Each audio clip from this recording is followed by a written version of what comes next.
Some folks say heaven punishes us, but at 73 years old, I've learned that true hell lives inside our homes, my dears, and the devil wears the face of those we trust most. My name is Irene, and I'm from Pineville, a small town in Kentucky that nobody's ever heard of. I'm 73 years old now, but it feels like yesterday when it all happened. The grey hair came too early for me, honey. Today, I've decided to tell this story for the first time because I've carried this burden alone for far too long. If you're watching this, tell me in the comments where you're from.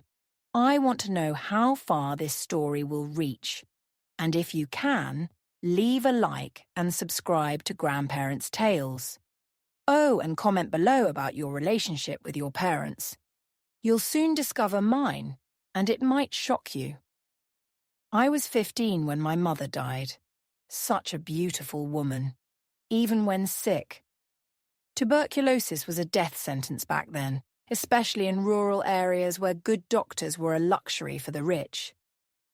My mother, Elilana, wasted away day by day but never lost the sweetness in her eyes. She and I were as close as could be. My father, Arthur, worked all day at the sawmill, respected by everyone. A man who wore his Sunday best to church. Our house was simple, 3 rooms with a dirt floor and a wood stove that blackened everything with smoke. On the walls, just a picture of the Last Supper and a cracked mirror my mother received as a wedding gift. It wasn't much, but it was our little corner of the world. Pineville back then wasn't anything like it is today. It was a place forgotten by God where everybody knew everybody. The Methodist church stood in the centre, and on Sundays, the square filled with people after service. There was Joe's bar where men played pool and gossiped. Women gathered on their porches under the trees to crochet and exchange recipes. Children played in the streets until dark, afraid of nothing. The school was far. I walked almost an hour to get there, often barefoot to save my only pair of shoes. Still, I loved learning. Mama always said I'd be a teacher someday. My daughter's going to escape this life. Become somebody, she'd say with that proud gleam in her eyes. She did everything so I wouldn't miss school, even when she needed help at home. She saved the pennies she earned selling jam to buy my notebooks. Sometimes, when her cough worsened, I wanted to stay home to care for her, but she wouldn't let me. Education is the only thing nobody can take from you, she'd say. When Mama got sick, there was no clinic in Pineville. The doctor came from Louisville once a month. When the tuberculosis diagnosis came, he just shook his head, prescribed expensive medicine we could barely afford, and told us to prepare for the worst. Mama listened quietly with a dignity that even the disease couldn't take from her. In her final months, she could barely get out of bed. I cared for her as best I could, gave her medicine, made tea from herbs that our neighbour, Mrs. Jenkins, taught me about, changed her sweat-soaked sheets. At night, when the fever rose, I stayed awake, dipping cloths in cold water to place on her forehead. My father spent more and more time at the sawmill or at Joe's bar. Can't stand seeing her like this, he'd say, but I think it was easier to run away than to face it. I remember like it was yesterday when Mama passed. It rained so hard it seemed the sky was crying with me. The wake would be held at home as was customary. Neighbours brought coffee, biscuits, and those words of comfort that comfort no one. The candles around the simple coffin made shadows dance on the walls. It was July Independence Day season. But nobody in Pineville celebrated that year. Mama was loved by everyone. She always had a cup of tea to offer anyone in need, a kind word. Even when the disease consumed her, she still received visitors in bed trying to smile despite the pain. I didn't leave her side. I sobbed so much that Mrs. Jenkins gave me water with sugar to calm me down. Poor thing, so young and already motherless. That's what everyone said, with that pitying look I hated. The pastor arrived later. It was almost night. Pastor Anthony, an old, tired man who served 5 different parishes in the region. He said a quick mechanical prayer like someone who had seen too much death. Then he left in a hurry, saying he had another commitment. The coffins stayed in the living room on the table where we ate every day. They covered the table with a white cloth, the best we had. The flower wreaths that neighbors brought filled the house with a sweet, sickening smell that even today gives me a tightness in my chest when I smell it. That's when my father came up to me. He hadn't cried until then. His eyes, which I always thought were cold as river stones, looked different that day. They had a strange gleam I'd never seen before. "Come here, my daughter. I need to show you something," he said, taking my hand. His hand was rough, calloused, smelling of sawdust. I didn't want to leave Mama's side, but he insisted. "It's important," he said. "Your mother would want you to see this." He led me down the narrow hallway to their bedroom. That bedroom that smelled like Mama, like the herbs she kept in little bags under her pillow to sleep better. Her rosary still hanging on the headboard of the double bed. The room was small, barely fitting the bed and the wardrobe. In the window, a lace curtain she had made by hand, yellowed with time. The weak light from the oil lamp gave everything a ghostly appearance. "Mr. Arthur, Mrs. Martha is asking if she can bring more coffee," someone shouted from the living room. "Tell her I'm coming," my father replied, but made no move to leave. Instead, he closed the bedroom door. I heard the lock click. I thought it was so we could have a moment of privacy to finally cry together. That's when he turned to me. His face had completely changed. He seemed like another person. He approached me, and for the first time in my life, I felt afraid of my own father. "Now that your mother is dead, you're going to take her place in everything," he said in a voice that didn't sound like his.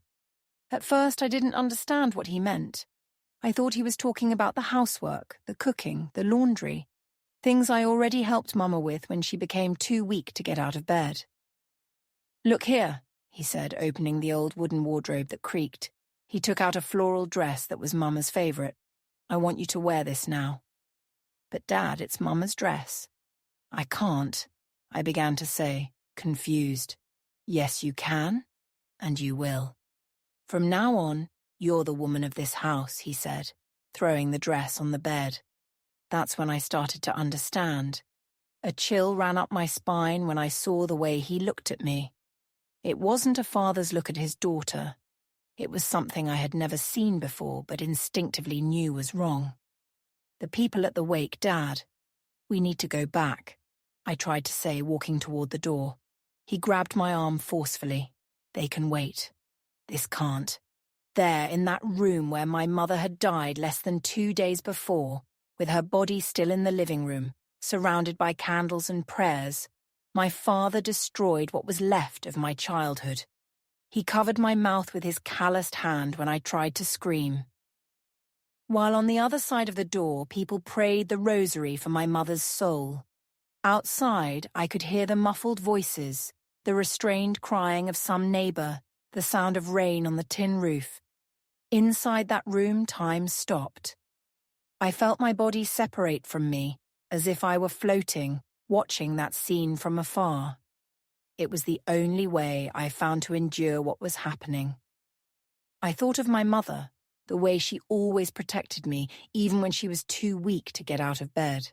How she held my hand when I was afraid of storms. How she sang to me before sleep. Even when the cough barely let her breathe. When it was all over, he simply fixed his clothes as if nothing had happened. "Now you're the Eleanor of this house, and this stays just between us. If you tell anyone, nobody will believe you. They'll say it's all in your head, that you went crazy with your mother's death." He opened the bedroom door and returned to the living room to receive condolences from neighbors for his beloved wife. And I stayed there sitting on the floor shaking, trying to understand how the world could keep turning after that. When I finally managed to get up, I washed my face in the basin in the corner of the room. In the cracked mirror, I saw that something in me had broken too. The eyes staring back at me were no longer the same. I returned to the wake, sat beside my mother's coffin, and in silence made her a promise. "Mama, I don't know how, but someday I'll get out of here and he'll pay for what he did." Nobody noticed anything different about me that night. People were too busy with their own thoughts, their coffee, and their conversations about how unfair life is. The only one who seemed to look at me differently was Mrs. Jenkins, who frowned when I passed by her. Later, I would understand that woman would be the only one to suspect something terrible had happened in that house. Outside, the rain continued to fall. That fine, constant rain that seems like it will never stop.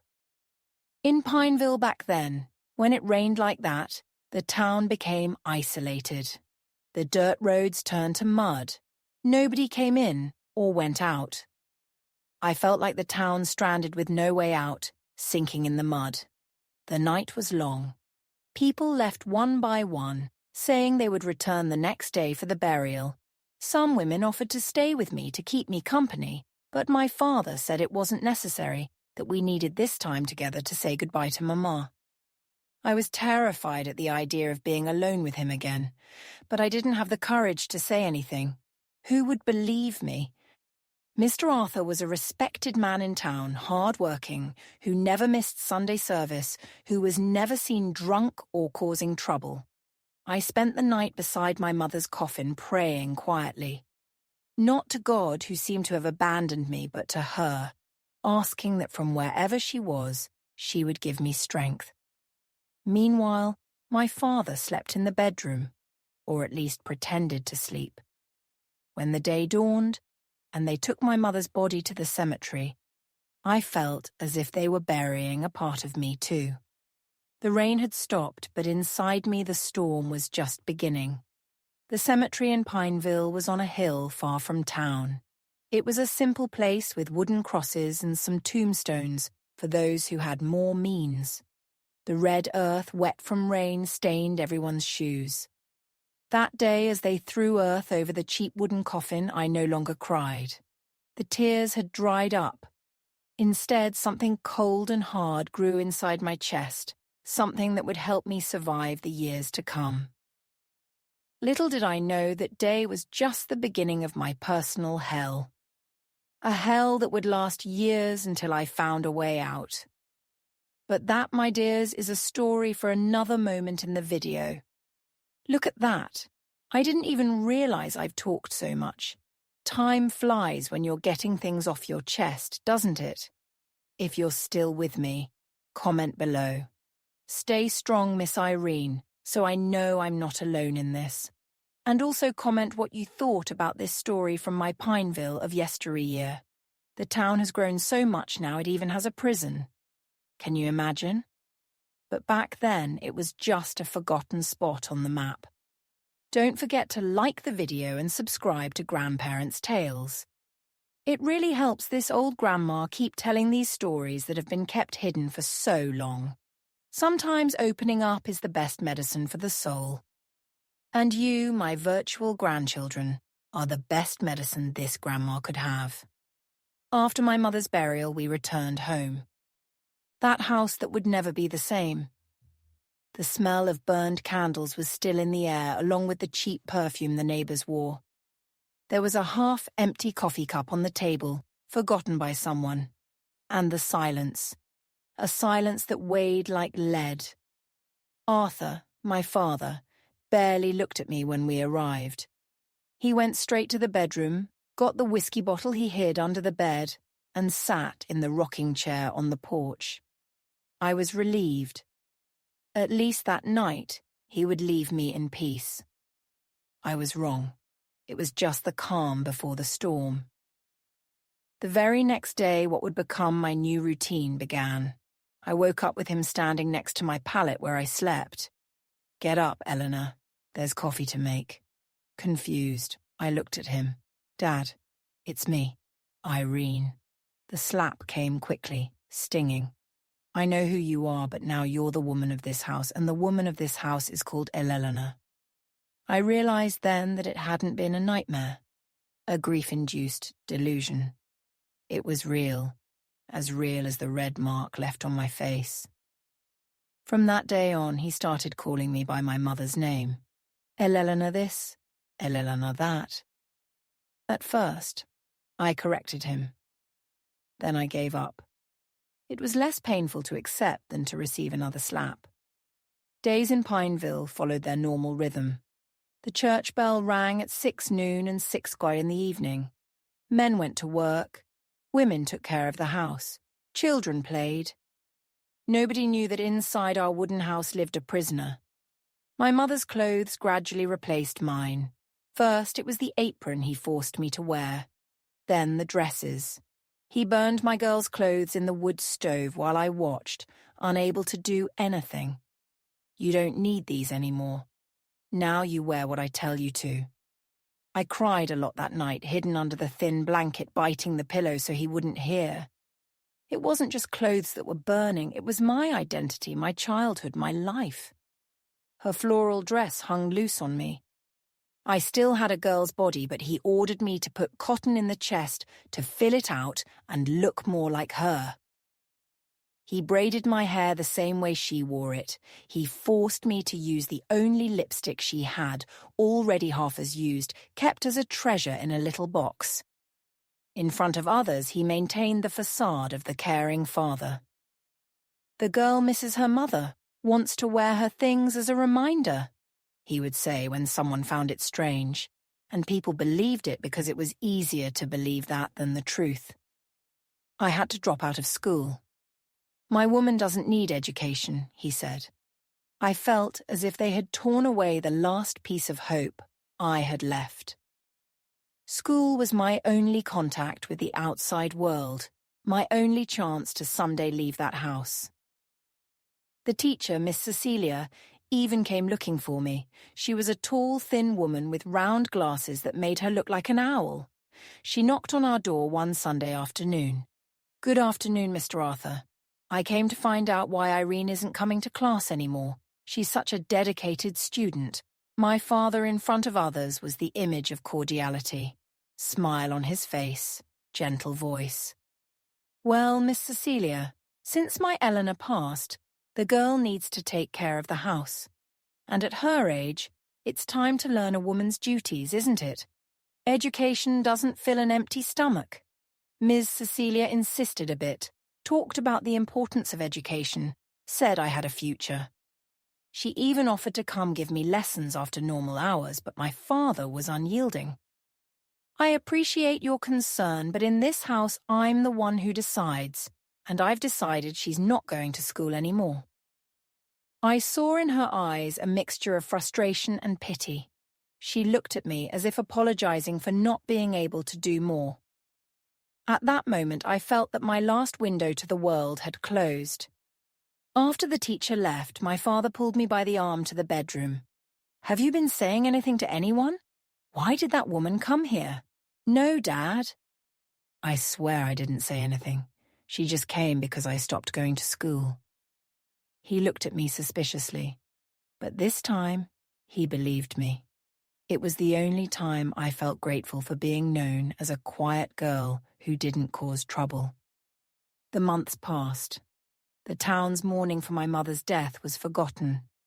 People moved on with their lives, and I remained trapped in that house, living a nightmare that seemed to have no end. My father would leave for work at the sawmill early in the morning and return at noon for lunch. Then he would leave again and only come back in the evening. Those moments when I was alone were my only relief, but even so I didn't have the courage to run away. Where would a 15-year-old girl go with no money, no education, in a region where everyone knew everyone? In early 1968, almost a year after my mother's death, came the worst part. My father started drinking more, becoming more violent. I think the drink made him confuse fantasy and reality even more. There were nights when he came home drunk, called me Eleanor, and said he had forgiven me for cheating on him, that I could return to his bed. It was as if, in his head, he wasn't abusing his own daughter, but getting his wife back, a sick and distorted version of her. but still in his head it was her. Sometimes Mrs. Jenkins, our neighbour, would come, keep me company. She was a lady in her 60s, a widow who lived alone in the house next door. She had white hair always tied in a bun and hands wrinkled from years of working in the fields. She always brought something, a piece of cake, a fruit, a scrap of fabric. "How are you, girl?" she would ask, looking at me with those eyes that seemed to see beyond what I showed. "I'm fine, Mrs. Jenkins, as good as can be expected." She never asked directly, but I felt that she suspected. Sometimes she would take my arm and look at the bruises I tried to hide. Other times she would comment on how different I looked, thinner, with dark circles under my eyes. "If you need anything at all, my door is always open," she would say before leaving. I wished so much I had had the courage to tell her, to ask for help. But the fear was greater. Fear of not being believed. Fear of what my father would do if he found out. Fear that even if someone believed me, nothing could be done. In those days, in 1967, in a small Kentucky town, what happened inside the home was a family matter. Nobody interfered. There were days I thought about ending it all. There was a deep well behind the house, and sometimes when the pain was unbearable, I would look at the dark water down there and think about jumping. But then, I remembered the promise I made to my mother on the day of her wake, that I would get out of that place, that I would survive. And that promise kept me alive one day after another. To endure, I created a world inside my head, a place where I was free, where I studied, where nobody hurt me. In the worst moments, I would take refuge in this imaginary world. It was as if a part of me disconnected from my body and went there, leaving only the shell to bear what came after.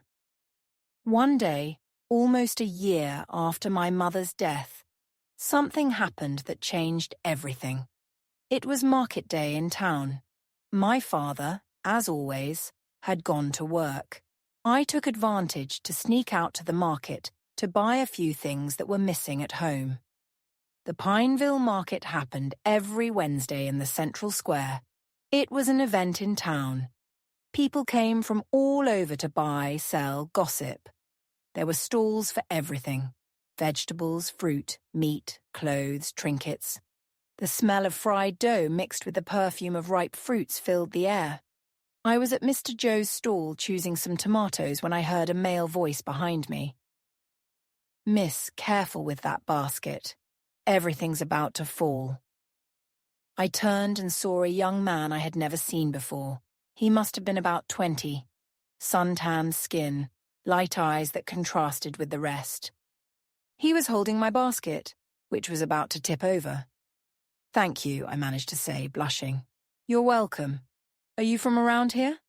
I've never seen you in these parts." I explained that I was indeed from Pineville, but that I didn't get out much. I didn't tell him why, of course. "I'm Ben. I came from Louisville to work on the construction of the new church. I'll be staying around here for a few months." It was the first normal conversation I had with anyone in almost a year. The first time someone looked at me as Irene, not as Mr. For Arthur's daughter who lost her mother, nor as Eleanor's substitute. We talked for a few minutes. He helped me carry my purchases to the corner. I didn't let him accompany me home. I knew that if someone saw and told my father, I would pay dearly. "Can I see you again?" he asked before we parted. I hesitated.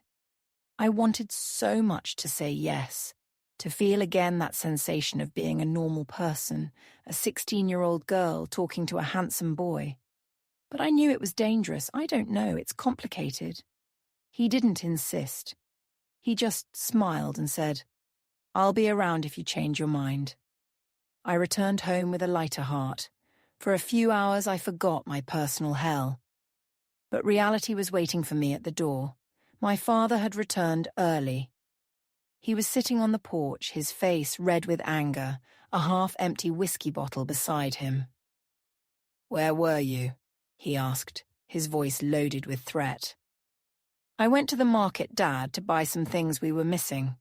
I showed the basket as proof. He stood up, stumbling a little because of the drink. And who gave you permission to go out? Who gave you permission to talk to that man? My blood froze. Someone had seen me with Ben and told my father. In a small place like Pineville, it was impossible to keep secrets. It was nothing, Dad. He just helped me with the purchases. I don't even know him. It was like throwing gasoline on the fire. He lunged at me, knocking over the basket. The potatoes, tomatoes, everything rolled across the dirt floor. You just like your mother. You think I don't know she cheated on me. I had never seen my father so out of control, his bloodshot eyes, his mouth foaming with rage.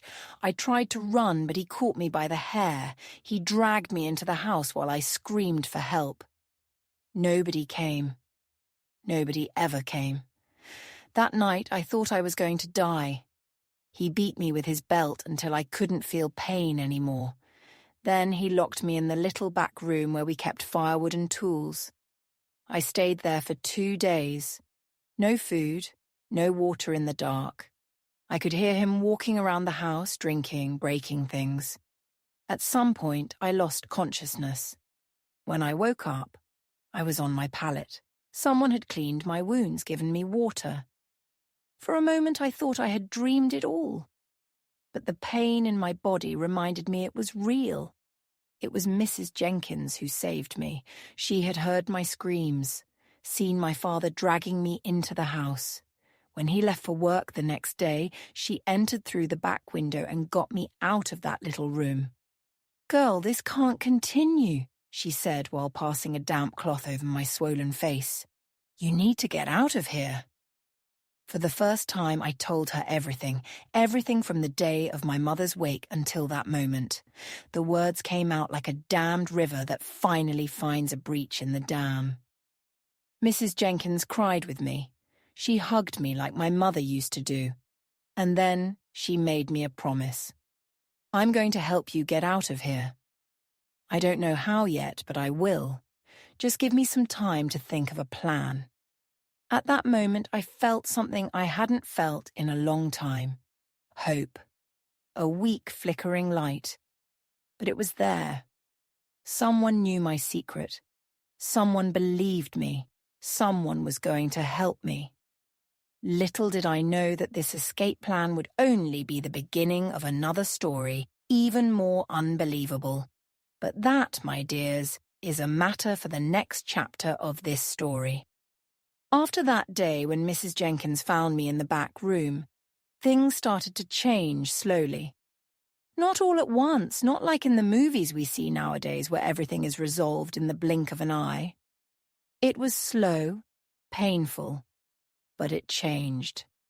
Mrs. Jenkins started coming to our house more often, always with an excuse ready. I brought a sweet I made. I needed a cup of sugar. I passed by to see how you all are. My father was suspicious, of course. Those eyes of his never stopped watching me. But he couldn't do anything in front of Mrs. Jenkins. She was respected in town, widow of a man who had been a councilman.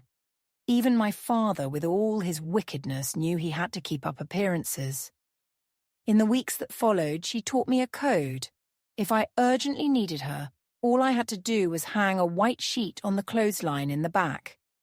From her house, she could see it.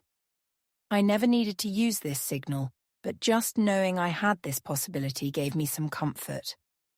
One morning, she arrived with a basket full of herbs. She told my father they were homemade remedies to help heal my falls. That's how she explained my bruises in front of him.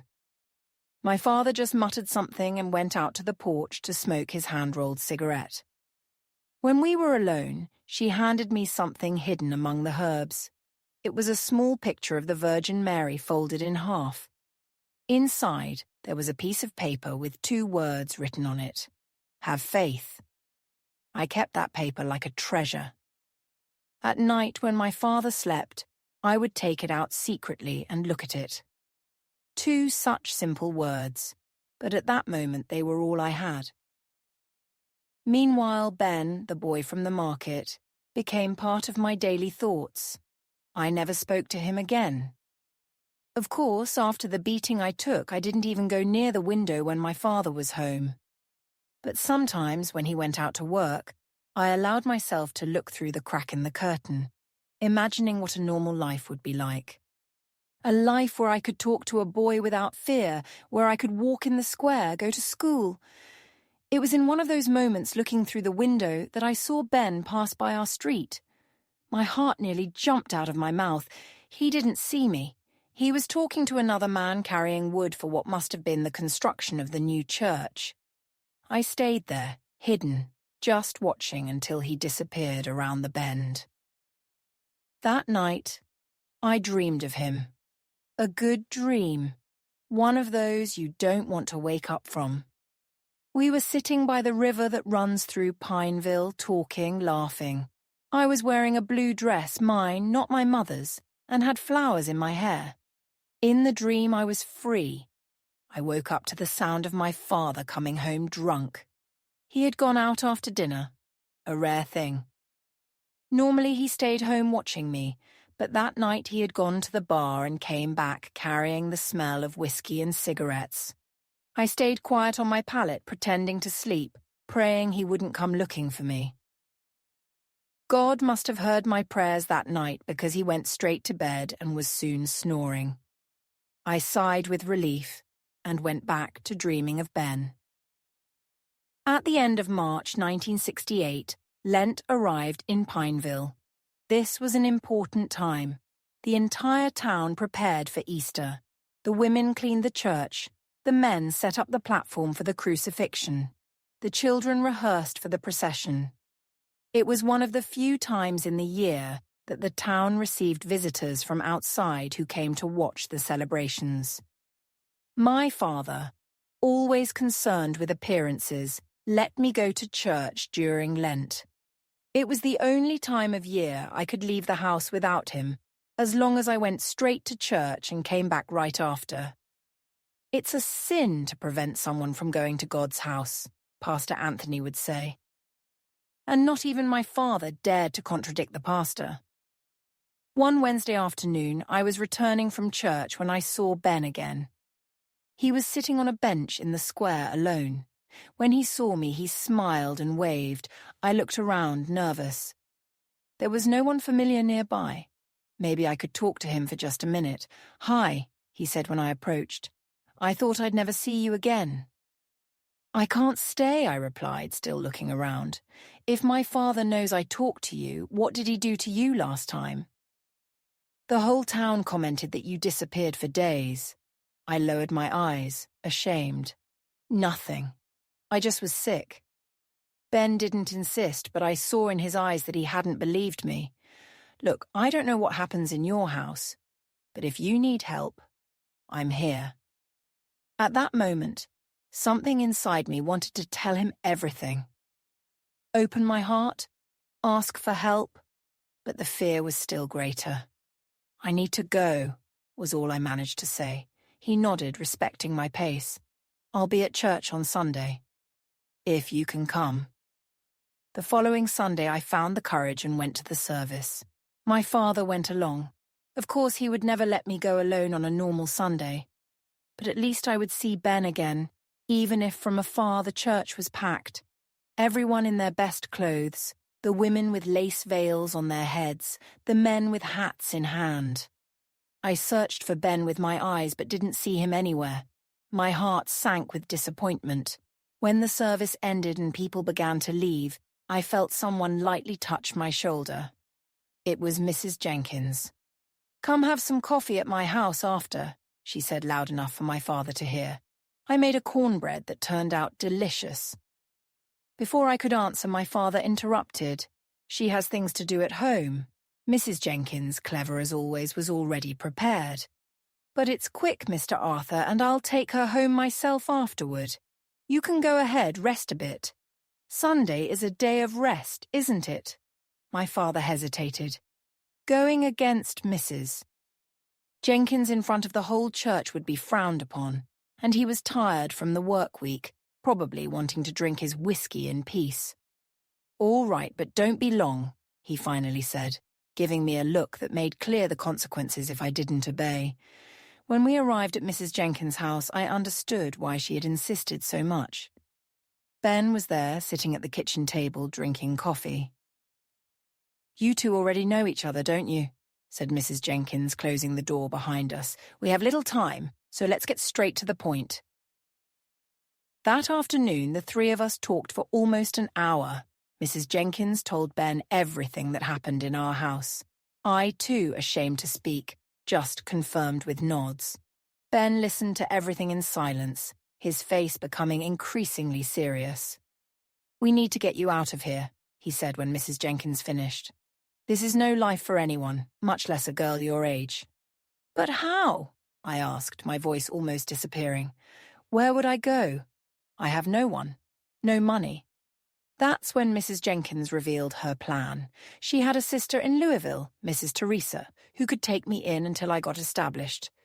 The problem was how to leave Pineville without my father discovering and coming after me. "I have an idea," said Ben after thinking for a bit. "But it will require patience. We can't act immediately. It would be too risky." The idea was simple but ingenious. Ben needed someone to wash the clothes of the workers at the church construction. He would offer me this job with my father's permission. Over time, my father would get used to Ben's regular visits to bring and pick up the clothes. Meanwhile, we would save money and plan my escape. "What do you think?" Ben asked me. I thought for a few moments. It was risky. If my father found out, I would pay a terrible price, but what was the alternative? Continue in that life until when? Until he killed me in one of his fits of rage, or until I completely lost my sanity? "Let's try," I answered, feeling my heart beat strongly in my chest. That day I returned home with a strange feeling in my chest. It was fear. Yes, a lot of fear, but it was also something else. Something I barely remembered what it felt like. Hope. The next day, Ben appeared at our house. He knocked on the door, formal, respectful. My father answered, suspicious as always. "Good morning, Mr. Arthur. My name is Ben. I work at the new church construction.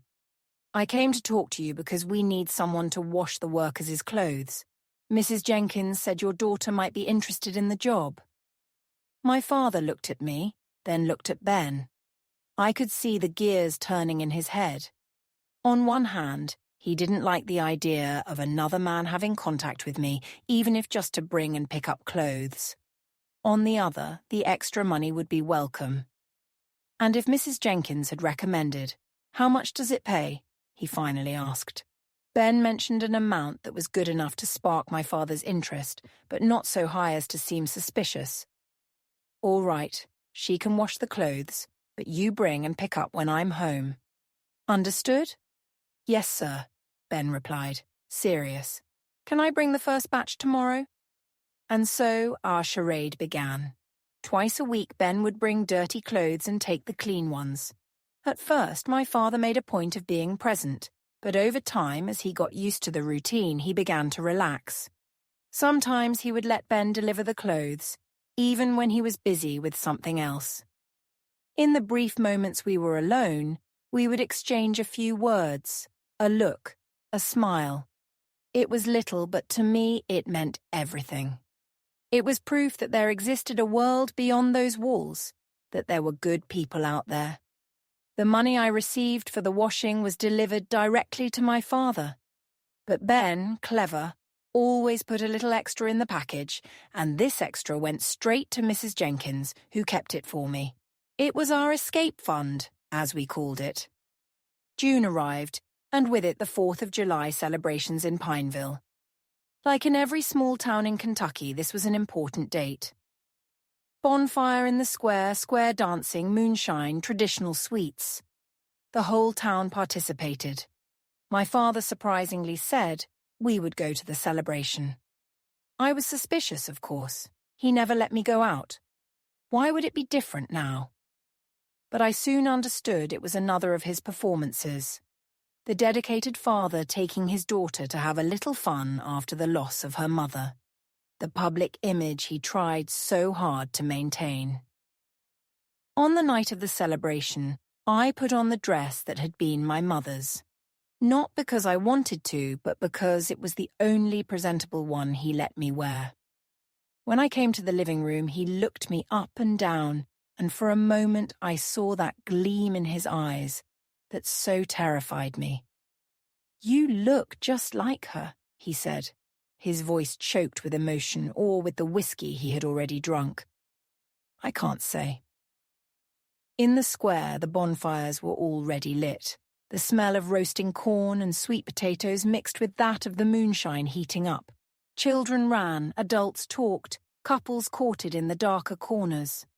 A normal scene of a 4th of July celebration in a small town, but to me it seemed I had entered a parallel world, so distant was I from normal life.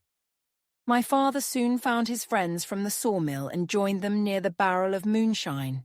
He ordered me to sit on a bench where he could see me, and that's what I did. I wouldn't dare disobey, not there with so many people around. That's when I noticed Ben on the other side of the square.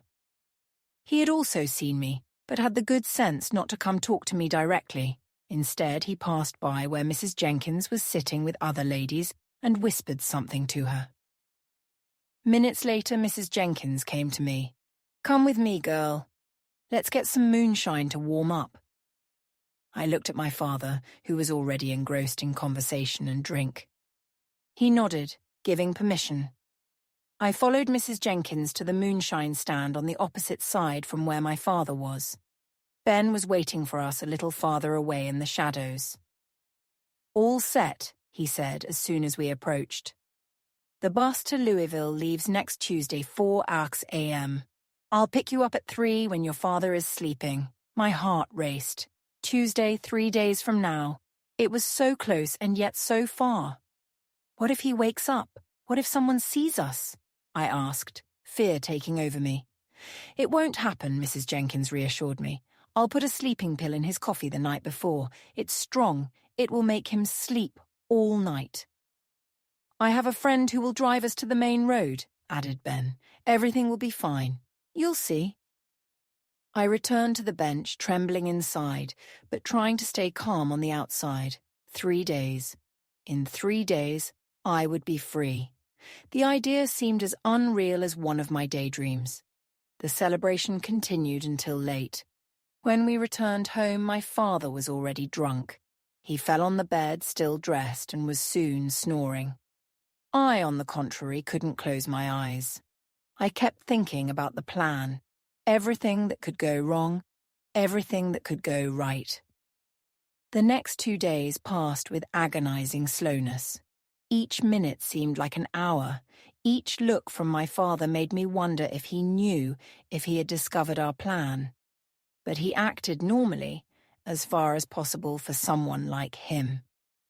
On Monday, the eve of the escape, Mrs. Jenkins stopped by the house with a cornbread for the afternoon coffee, she said, winking at me in a way only I saw. The bread had the promised sleeping pill, of course. That night I served a generous piece to my father along with a sweet coffee, as Mrs. Jenkins had instructed. He ate without suspecting anything. An hour later he was sleeping deeply. I risked calling his name, poking him lightly. Nothing. He didn't move. The sleeping pill had worked. With my heart pounding, I began to pack my few things. A change of clothes, the small picture that Mrs. Jenkins had given me, and the money we had saved, hidden in a small pouch sewn into the hem of my skirt. I sat on the pallet and waited, staring at the old clock on the wall. Each tick-tock was like a hammer in my chest. It was only a few hours to freedom, or to the biggest mistake of my life. That night, on the eve of my escape, I packed my few belongings in an old burlap sack. I didn't have much to take. A change of clothes, a broken comb, my mother's medal of the Virgin Mary, and the money Ben had given me wrapped in a piece of cloth and sewn into the hem of my skirt. It was all I had in the world. I hid the sack under my pallet, heart beating so hard I thought my father could hear it from the other room. He had come home from work earlier that day. He was quiet, too quiet at the time. I thought it was just fatigue. Today, I know it was the calm before the storm. Mrs. Jenkins had passed by earlier with a cornbread, as she always did on Mondays. But this time, the bread had a special ingredient, a strong sleeping pill she got from the pharmacist in town. Give a good-sized piece to your father after dinner with a sweet coffee to disguise the taste, she instructed me in a whisper. I prepared dinner like any other day. Grits with sausage, collard greens, beans. I served my father, who ate in silence, watching me in a strange way. Every now and then, he would take the whiskey bottle and drink straight from the neck. "You're quiet today, Eleanor," he said suddenly. I felt a shiver down my spine.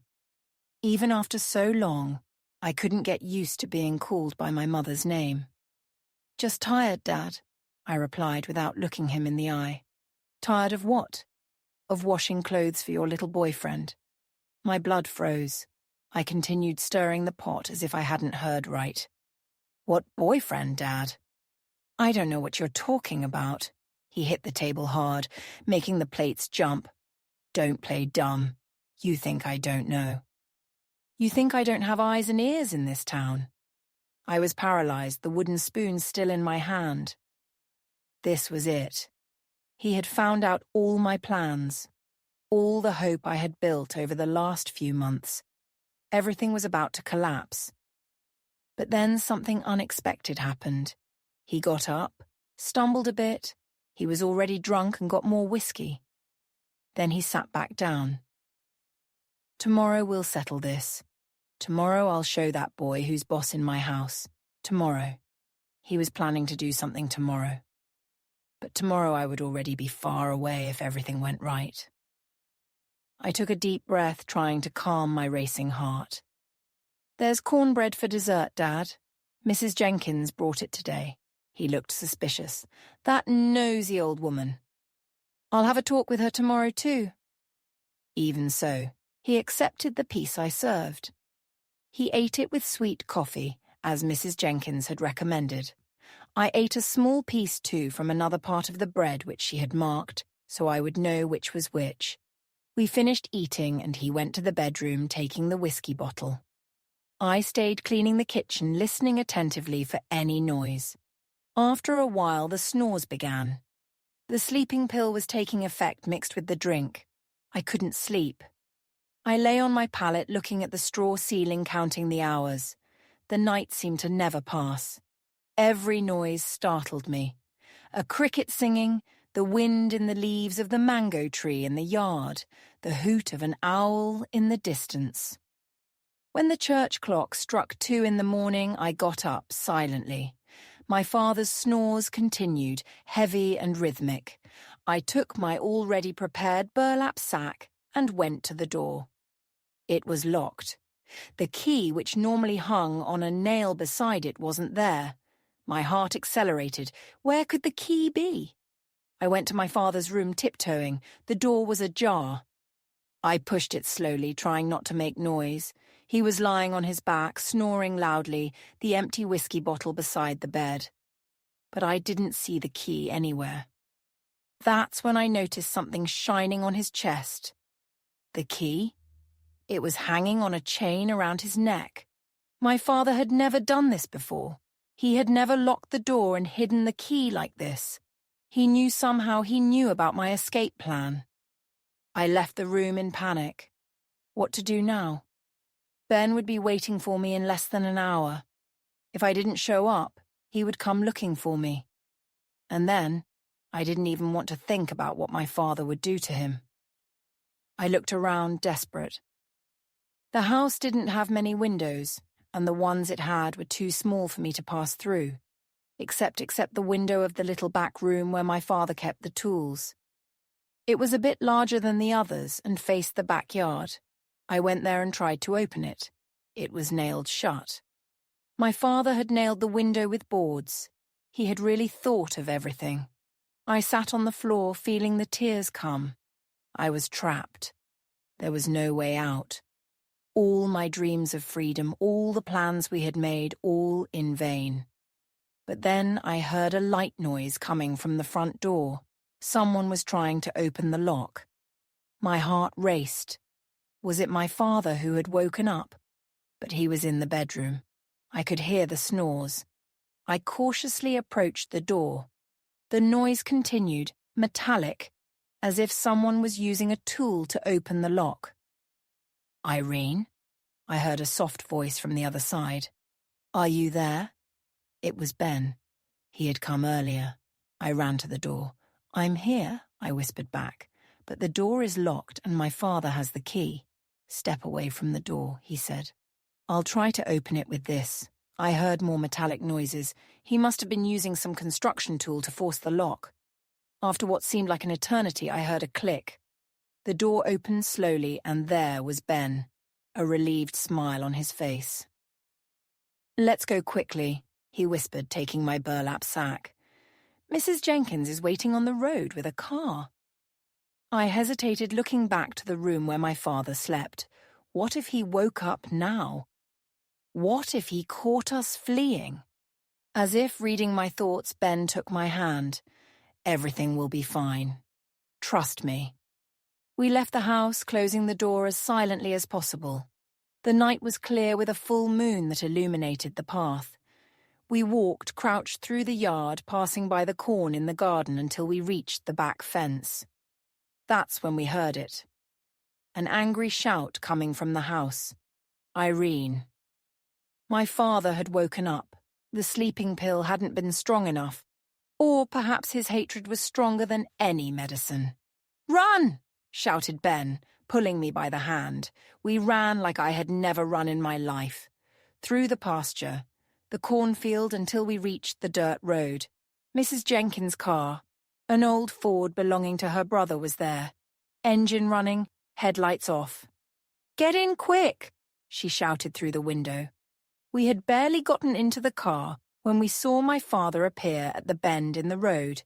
Even at a distance, we could see he was carrying something in his hand. Something that gleamed under the moonlight. "It's a shotgun!" shouted Mrs. Jenkins, flooring the accelerator. The car took off with a jolt, raising dust from the dirt road. I looked back and saw my father pointing the gun in our direction. There was a blast and something hit the back of the car. "Get down!" shouted Mrs. Jenkins. We ducked in the back seat, Ben covering my body with his. There was another shot, but we were already too far away. The car bounced on the potholed road, but each second took us farther from that man, that house, that hell. When I finally had the courage to raise my head, we were already on the main road. The lights of Pineville had been left behind. Ahead of us, only the dark road and the promise of freedom. "We did it," said Ben, holding my hand. "You're free, Irene. Free." Such a simple word, but for me it meant everything. I looked out the car window at the starry sky, and for the first time in years, I breathed without the weight of fear in my chest. But freedom has its price, and I hadn't yet paid mine in full. Mrs. Jenkins drove for hours until we reached a larger town where we would catch the bus to Louisville. The plan was for me to go to her sister's house as arranged. Ben would finish the work in Pineville if he could still return after what happened, and meet me in Louisville a few months later. While we waited at the bus station, sitting on a hard bench, Mrs. Jenkins looked at me with those wise eyes and said something I never forgot. "Girl, life is like a river. Sometimes calm, sometimes turbulent, but always flowing forward. No matter what happened back there, the water doesn't return. It just flows, finding new paths, new places. That's how you have to be now, like the river that flows forward without looking back." I nodded, understanding the wisdom of those simple words. I was like that river now, moving forward, leaving behind the frightened girl I once was. The bus arrived punctually at 4:00 a.m. I said goodbye to Mrs. Jenkins with a tight hug. That woman had risked everything for me, a girl she barely knew. I will never forget that gesture. Ben accompanied me to the bus door. We looked at each other for a moment, not knowing what to say. There was so much between us: fear, hope, perhaps even love. But words seemed too small to express all this. He took a small package from his pocket for you to remember that not all men are like your father. It was a locket, simple, made of brass. Inside there was a small newspaper clipping with a prayer to Saint Benedict, protector against evil. "I'll wait for you in Louisville," he said, giving me a quick kiss. When all this is over, when it's safe, I entered the bus with my heart full of contradictory emotions. Happiness for finally being free, fear of the unknown that awaited me, anticipated longing for Ben, and a strange feeling that my past wasn't yet finished with me. I didn't know how right I was. When the bus departed, I looked through the window at the two figures that became increasingly smaller on the platform. The two people who had saved my life. I promised myself that one day I would repay this favor somehow. The bus continued down the dark road, taking me to an uncertain future, but for the first time in years, a future that I myself could choose. And that, my dears, was already a huge victory. But destiny, as I've said before, is a funny thing. And my story with my father hadn't yet come to an end. He would still return to my life years later when I least expected it, and the final confrontation would be much more terrible than any of us could imagine. But that's a matter for the next chapter, where I'll tell how I finally freed myself from the ashes of my past and was reborn as the woman I am today. I arrived in Louisville on a cold July morning in 1969. I'll never forget the feeling of stepping into that huge bus station with so many unknown people passing hurriedly. I, a small-town girl who had barely left her own town, felt as small as an ant in that human anthill. Mrs. Teresa, Mrs. Jenkins's sister, was waiting for me, as arranged. She was a lady younger than her sister, with black-dyed hair and a welcoming smile. She hugged me as if she had known me for years. "Welcome, my child. Here you'll be safe." Her apartment was small in an old building downtown. Nothing luxurious, but to me it seemed like a palace. It had running water, electricity, a gas stove, things that in Pineville were luxuries for rich people. In the first few days, I barely left the room. The noise of the big city frightened me. The honking, the sirens, the constant movement of people on the street, and the fear that somehow my father would discover where I was and come to get me. Why Teresa respected my pace. She left me alone when I needed it, but also encouraged me to take small steps. "Today, we'll go to the bakery on the corner," she would say.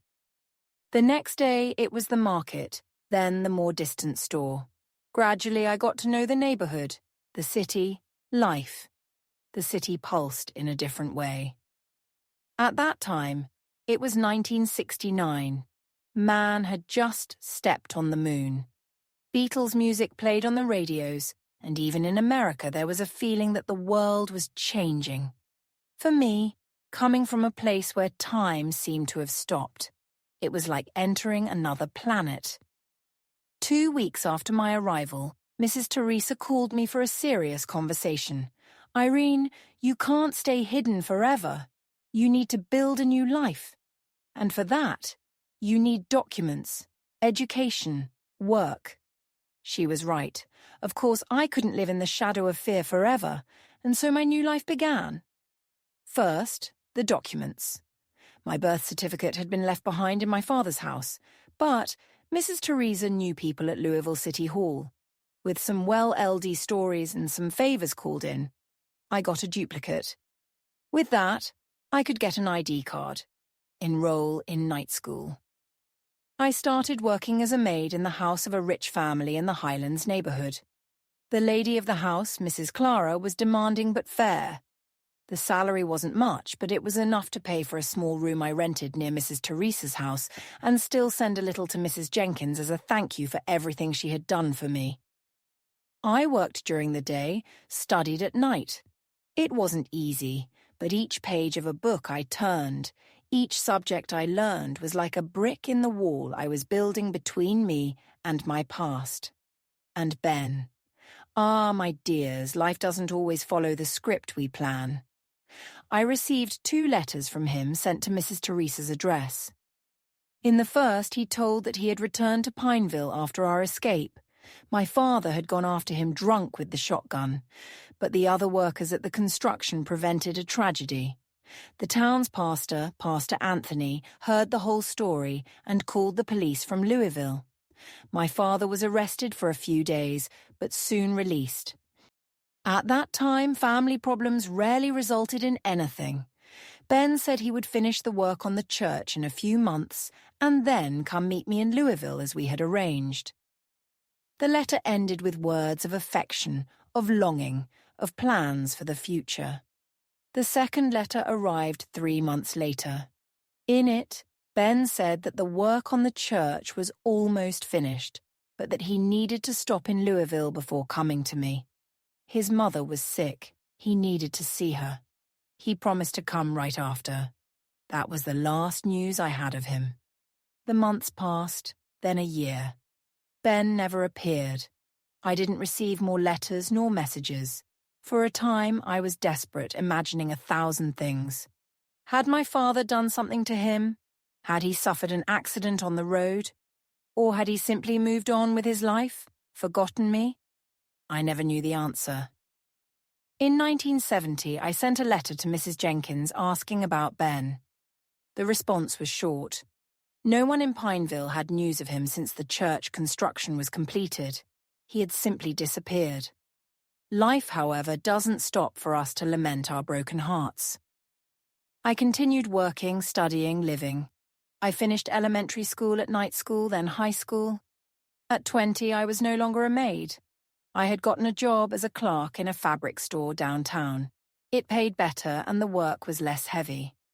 Louisville was growing visibly at that time. New buildings sprouted like mushrooms after the rain.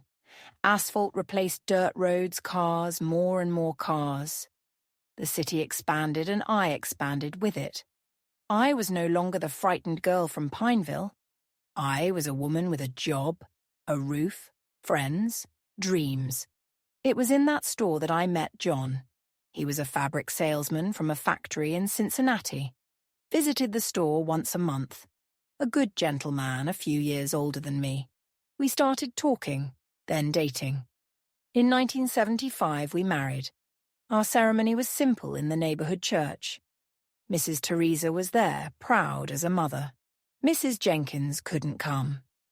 Age no longer allowed long trips, but sent her blessing by letter. It was a happy day. A day I never thought I would live when I was trapped in that wooden house in Pineville. John knew about my past. Not everything. There are things that are too difficult to tell, even to those we love. But he knew I had run away from home because of a violent father. He never pressured me to tell more than I wanted. He respected my silences, my occasional nightmares, my fears. We moved to a simple house in the Highlands neighborhood. We had 2 children, Mark in 1976 and Lucy in 1978.